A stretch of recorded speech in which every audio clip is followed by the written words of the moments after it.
Quand on songe combien il est naturel et avantageux pour l'homme d'identifier sa langue et la réalité, on devine quel degré de sophistication il lui a fallu atteindre pour les dissocier et faire de chacune un objet d'étude. Ceci est une citation du livre d'André Martinet, Éléments de linguistique générale. Le documentaire que vous allez voir s'appelle Critique de la séparation. Il a été écrit et réalisé par Guy Debord. Les images sont d'André Mrugalski. Chantal Delattre a fait le montage.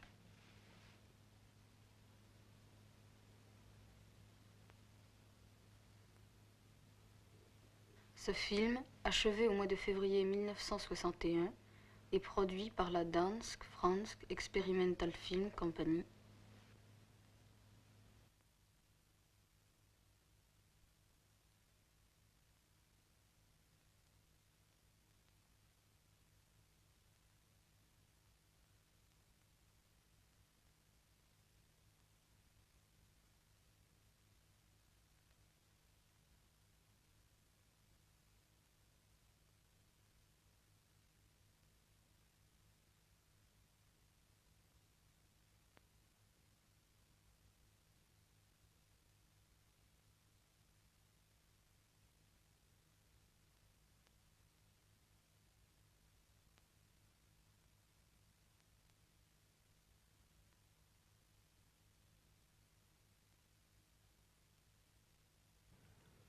On ne sait que dire. La suite des mots se refait et les gestes se reconnaissent en dehors de nous. Bien sûr, il y a des procédés maîtrisés, des résultats vérifiables. C'est très souvent amusant.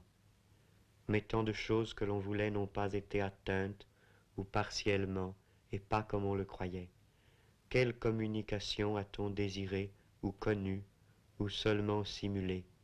Quel projet véritable a été perdu?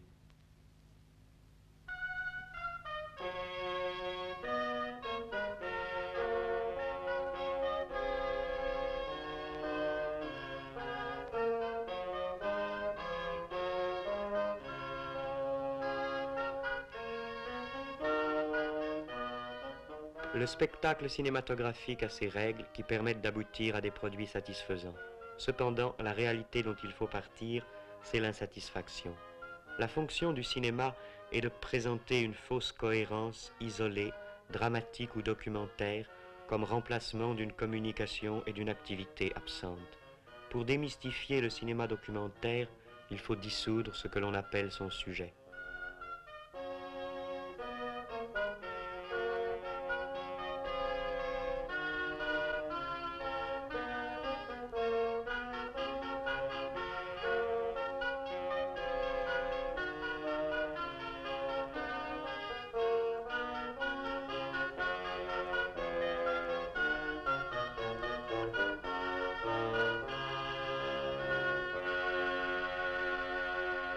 Une recette bien établie fait savoir que dans un film, tout ce qui est dit autrement que par l'image doit être répété, sinon le sens en échappera au spectateur. C'est possible. Mais cette incompréhension est partout dans les rencontres quotidiennes.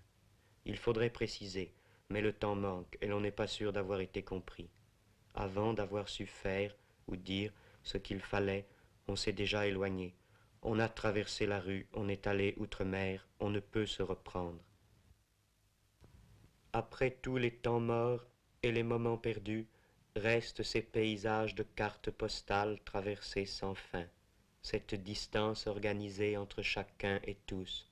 L'enfance, mais c'est ici, nous n'en sommes jamais sortis. Notre époque accumule des pouvoirs et se rêve rationnel, mais personne ne reconnaît comme sien de tels pouvoirs. Il n'y a nulle part d'accès à l'âge adulte, seulement la transformation possible, un jour, de cette longue inquiétude en sommeil mesuré. C'est parce que personne ne cesse d'être tenu en tutelle.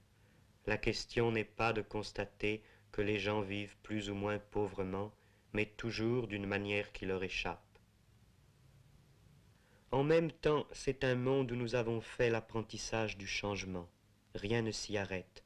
Il apparaît sans cesse plus mobile. Et ceux qui le produisent, jour après jour contre eux-mêmes, peuvent se l'approprier, je le sais bien.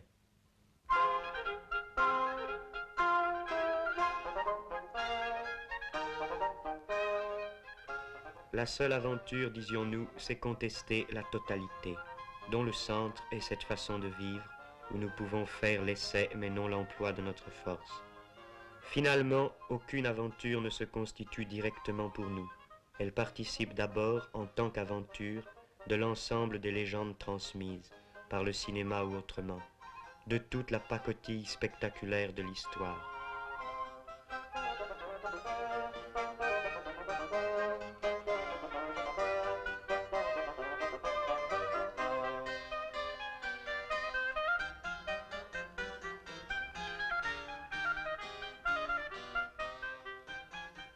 Avant la domination collective de l'environnement, il n'y a pas encore d'individus, mais des ombres hantant les choses qui leur sont anarchiquement données par d'autres. Nous rencontrons, dans des situations occasionnelles, des gens séparés qui vont au hasard. Leurs émotions divergentes se neutralisent et maintiennent leur solide environnement d'ennui. Aussi longtemps que nous ne pourrons faire nous-mêmes notre histoire, créer librement les situations, l'effort vers l'unité introduit d'autres ruptures. La recherche d'une activité centrale en vient à constituer quelques spécialisations nouvelles.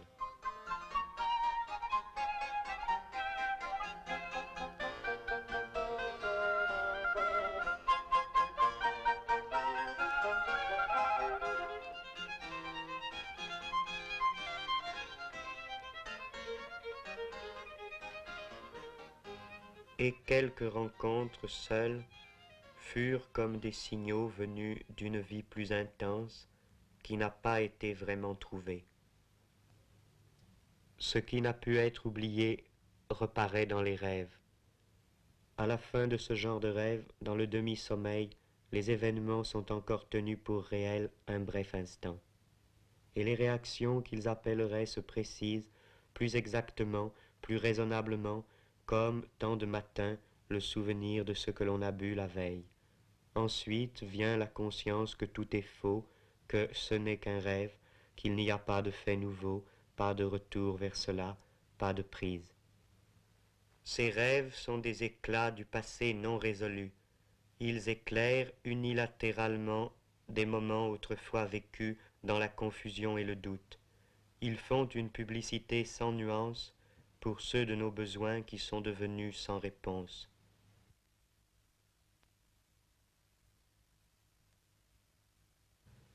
Voici la lumière du jour et des perspectives qui, maintenant, ne signifient plus rien.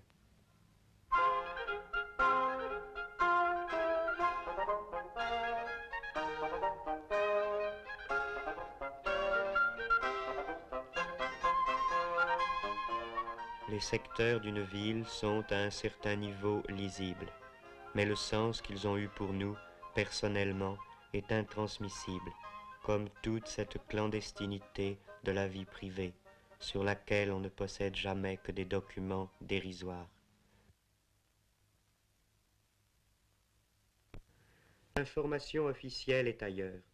La société se renvoie sa propre image historique seulement comme l'histoire superficielle et statique de ses dirigeants, ceux qui incarnent la fatalité extérieure de ce qui se fait. Le secteur des dirigeants est celui-là même du spectacle. Le cinéma leur va bien. D'ailleurs, le cinéma propose partout des conduites exemplaires, fait des héros, sur le même vieux modèle que ceux-ci, avec tout ce qu'ils touchent.